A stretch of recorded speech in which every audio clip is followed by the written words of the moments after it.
যে বর্জ্য সেটাকে ফেলে দিবে বা দূষণ করবে। এই জন্য আমরা পরিষ্কার করে বলতে চাই, যারা এখানে ইন্ডাস্ট্রি আছে, আমাদের এখানে ওই ধরনের কোনো সুযোগ নাই। আগে যেভাবে নেগোসিয়েশন করেছেন, কারণ এখানে একটা ম্যাল প্র্যাকটিস হয়েছে, এটা অস্বীকার করার কোনো সুযোগ নাই। এখানে যে কোনো পক্ষ হোক সুবিধা নিয়ে এই মানুষগুলোকে মাথা উঁচু করে দাঁড়াতে দেয়নি। এই মানুষগুলোকে তারা পদদলিত করেছে, বলবো ইচ্ছা মতো ব্যবহার করেছে। তো এখানে প্রায় 420 জনের মতো কৃষক তারা স্বাক্ষর করেছে। প্রায় 350 একর, 335 একরের মতো জায়গা সরাসরি ক্ষতিগ্রস্ত। এর পাশেও কিন্তু আছে, হয়তো তারা সরাসরি ক্ষতিগ্রস্ত, তাদেরটা নিরূপণ করে করা হয়েছে, কিন্তু এর পাশের প্রাণ প্রকৃতিও ক্ষতিগ্রস্ত হয়েছে।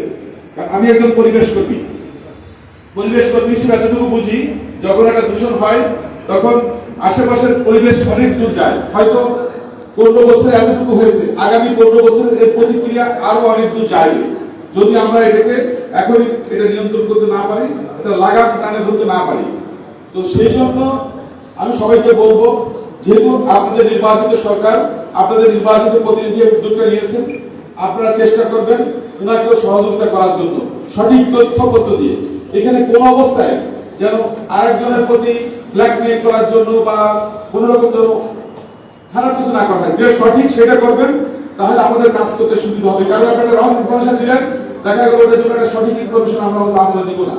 তো এই জন্য আপনাদেরকে বলবো যে আপনারাও একটা টিম করেন প্রত্যেকটা গ্রামে। এখানে অনেকগুলো গ্রাম আছে, 420টা কৃষক, 420টা পরিবার, পাশাপাশি আরো অন্যান্য পরিবার আছে যারা হয়তো এখানকার সাথে যুক্ত না, বাট এখানকার জীবন জীবিকা মৎস্য সম্পদের সাথে তারা কিন্তু যুক্ত।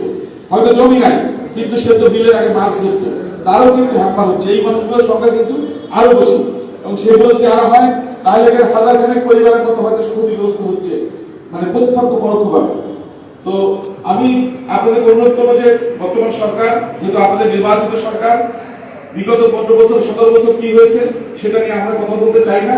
আমরা চাই আমরা কতটুকু করতে পারবো বা আমরা কতটুকু এই ব্যাপারে পদক্ষেপ নিতে পারবো। প্রথমত, আমরা যারা শিল্প প্রতিষ্ঠানে আসছেন ওনাদেরকে বলেছি, এবং আমাদের মাননীয় এমপি মহোদয়ের মাধ্যমে ওনাদেরকে জানাই দিব যে কোন অবস্থায় যেন অপরিশোধিত বর্জ্য নদী, খাল, বিল বা কোথাও যেন না যায়, এটাকে বাস করতে হবে। কারণ এখানে ডাইং ফ্যাক্টরি বা আপনার যে অন্য যে ইন্ডাস্ট্রি গুলো আছে, ওয়াশিং প্ল্যান্ট গুলো আছে, সেগুলো অবশ্যই কেমিক্যাল ইউজ করছে। তো এই কেমিক্যাল গুলো কোনো অবস্থায় অপরিশোধিত হবে আমাদের নদী খালে দেওয়া যাবে না, বা কোনো অবস্থায় বিল